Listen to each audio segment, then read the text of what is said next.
ಬಂಟ್ವಾಳದಲ್ಲಿ ನಡೆದಂತಹ ಅಬ್ದುಲ್ ರಹಿಮಾನ್ ಆತನ ಹತ್ಯೆಗೆ ಸಂಬಂಧಪಟ್ಟಂತಹ ಪ್ರಕರಣದಲ್ಲಿ ಮತ್ತಿಬ್ಬರನ್ನ ಅರೆಸ್ಟ್ ಮಾಡಿದ್ದಾರೆ ಪೊಲೀಸರು ಅಂದ್ರೆ ಡೀಟೇಲ್ಸ್.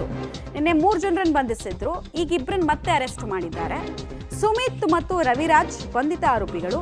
ಈವರೆಗೂ ಬಂಧಿತರ ಸಂಖ್ಯೆ 5ಕ್ಕೆ ಏರಿಕೆ ಆಗಿದೆ. ಈ ಮೊದಲು 3 ಜನರನ್ನು ಅರೆಸ್ಟ್ ಮಾಡಿದ್ರು, ಟೋಟಲ್ ಆಗಿ 5 ಜನ. ಆಮೇಲೆ ಕಂಪ್ಲೇಂಟ್ ಕೊಟ್ಟಿದ್ದು ಕೂಡ ವಿಕ್ಟಿಮ್ ಕಡೆಯವರು ಕಂಪ್ಲೇಂಟ್ ಕೊಟ್ಟಿದ್ದು ಕೂಡ 5 ಜನರ ಕೃತ್ಯ ಇರಬಹುದು ಅಂತ.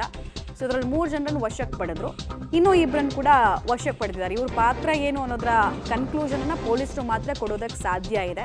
ಇಲ್ಲಿ ತನಕ ಎಲ್ಲ ಆಯಾಮದಲ್ಲೂ ಕೂಡ ಇದನ್ನು ತನಿಖೆ ಮಾಡ್ತಾ ಇದ್ದಾರೆ. ಇದು ಪ್ರತೀಕಾರದ ಕೊಲೆನಾ ಅಥವಾ ದ್ವೇಷ ಅನ್ನೋ ಒಂದು ಆಯಾಮ ಕೊಟ್ಟಿದ್ದಾರೆ.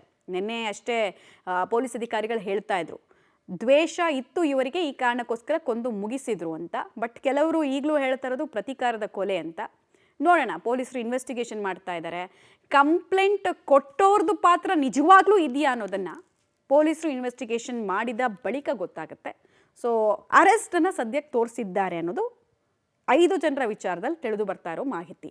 ಈ 5 ಜನರ ಪಾತ್ರ ಏನು, ಯಾರು ಕೊಂದಿದ್ದು, ಯಾರು ಸ್ಪಾಟಲ್ಲಿ ಇದ್ದಿದ್ದು, ಎಲ್ಲ ತನಿಖೆ ನಂತರ ಆಚೆ ಬರುತ್ತೆ.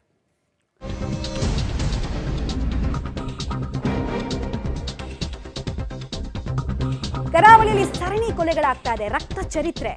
ಮಂಗಳೂರು ಕಮಿಷನರ್ ಅನುಪಮ್ ಅಗರ್ವಾಲ್ ಅವರ ವರ್ಗಾವಣೆ ಆಗಿದೆ. ದಕ್ಷಿಣ ಕನ್ನಡ ಜಿಲ್ಲಾ ಎಸ್ಪಿ ಯತೀಶ್ ಎನ್ ಅವರನ್ನ ವರ್ಗಾವಣೆ ಮಾಡಲಾಗಿದೆ. ಇಬ್ಬರನ್ನ ಕೂಡ ಏಕಕಾಲಕ್ಕೆ ಸರ್ಕಾರ ವರ್ಗಾವಣೆ ಮಾಡಿದೆ. ಮಂಗಳೂರು ಪೊಲೀಸ್ ಆಯುಕ್ತರಾಗಿ ಸುಧೀರ್ ಕುಮಾರ್ ರೆಡ್ಡಿ ಅವರನ್ನ ನಿಯೋಜನೆ ಮಾಡಲಾಗಿದೆ. ಹಾಗೆ ದಕ್ಷಿಣ ಕನ್ನಡದ ಎಸ್ಪಿ ಆಗಿ ಡಾಕ್ಟರ್ ಅರುಣ್ ಅವರನ್ನ ನೇಮಕ ಮಾಡಲಾಗಿದೆ. ಈ ಮೂಲಕ ಕಾನೂನು ಸುವ್ಯವಸ್ಥೆಯನ್ನ ಸರಿ ಮಾಡಿಕೊಳ್ಳುವ ಪ್ರಯತ್ನವನ್ನ ಸರ್ಕಾರ ಮಾಡ್ತಾ ಇದೆ. ಇನ್ಫ್ಯಾಕ್ಟ್ ಇದನ್ನ ಸರಣಿ ಹತ್ಯೆಗಳಿಗೆ ಸರ್ಕಾರದ ಮೊದಲ ತಲೆದಂಡ ಅಂತ ಹೇಳಿದ್ರೆ ತಪ್ಪಾಗ್ಲಿಕ್ಕಿಲ್ಲ. ಅನುಪಮ್ ಅಗರ್ವಾಲ್ ಅವರು ಕಮಿಷನರ್ ಆದ ಬಳಿಕ ಈ ಕೃತ್ಯಗಳನ್ನು ತಹಬದಿಗೆ ತರಬೇಕಾಗಿತ್ತು, ಬಟ್ ಆಗಿರಲಿಲ್ಲ ಅನ್ನೋದು ಆರೋಪ. ಆಮೇಲೆ ಯತೀಶ್ ಅವರು ಬಂದ ಮೇಲೂ ಕೂಡ ಅಂಥದ್ದೇನು ಕೆಲಸಗಳು ಆಗಿರಲಿಲ್ಲ ಅನ್ನುವಂಥದ್ದು ಆರೋಪ. ಹೀಗಾಗಿ ಇಬ್ಬರನ್ನ ಕೂಡ ಟ್ರಾನ್ಸ್ಫರ್ ಮಾಡಿ ಅವ್ರ ಜಾಗಕ್ಕೆ ಇನ್ನಿಬ್ಬರು ಖಡಕ್ ಅಧಿಕಾರಿಗಳನ್ನು ತಂದಿದ್ದಾರೆ.